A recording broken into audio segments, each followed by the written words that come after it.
My name is Mike Sweeney and I'm an instructor with Survival in the Bush, and I'm going to talk for a few minutes today about safety, specifically fuel and stove safety. Probably fires are one of the worst causes of injuries and fatalities when in the outdoors, and most of these accidents are preventable. The first thing you have to understand when you start working with stoves, lanterns and the like is what you're working with, and there are many different types of fuels out there: kerosene, camp fuels. Some stoves will burn normal motor fuel, they'll burn diesel, others will burn methyl hydrate. So the tip on this one is very simple. Make sure you know what your particular piece of equipment requires and supply it with that necessary fuel. Also, very closely associated with that, make sure exactly what your particular stove needs. These two stoves are virtually identical. This one burns only white gas or naphtha.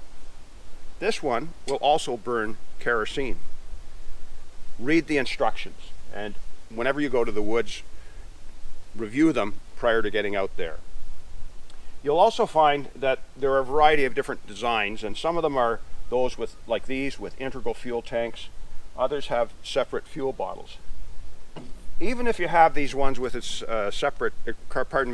integral fuel bottles, get yourself some proper fuel bottles with locking caps.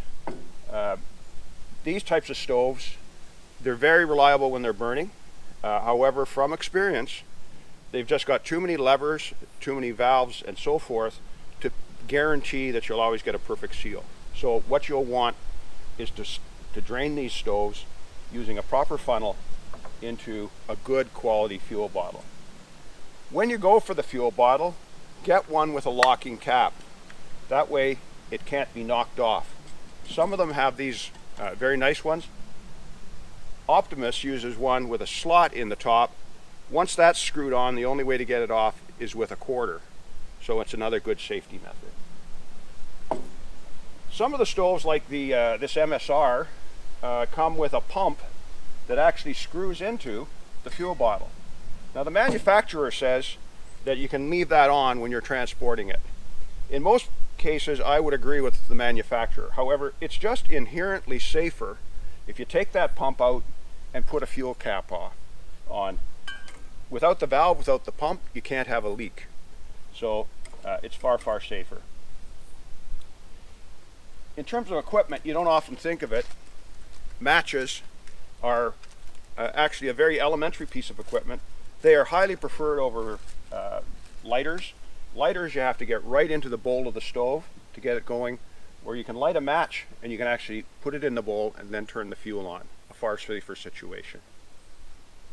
When it comes to carrying your stove, the best idea is to put it into some sort of a container. Now, some of them are bags, such as these, soft-sided, and some of them are hard-sided, such as these. If you have one that has an integral fuel tank, you certainly want one with a hard side.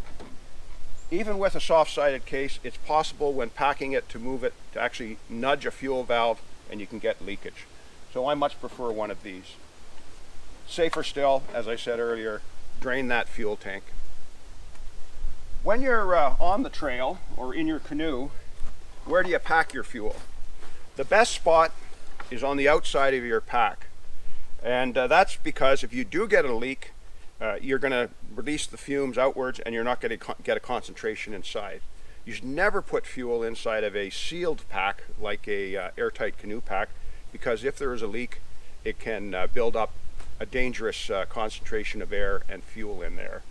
The other tip is never put it in a container with food. So even if you pack a little stove like this in with your food barrel or your food container, don't put the fuel in there. Put the fuel separately. Okay? So those are just a few tips to keep you safe when you're in the outdoors. You'll notice I haven't covered one particular point, which is how to operate these. There are so many stoves out there, as I started off saying. Get the instruction sheet, read it front to back, and then make sure you have a copy with you when you go out in the woods. This is particularly important if you are with a group. And as for a group, you normally won't carry one of these into the woods if you're canoeing or you're camping. But if you have a large group in a static camp, they're essential.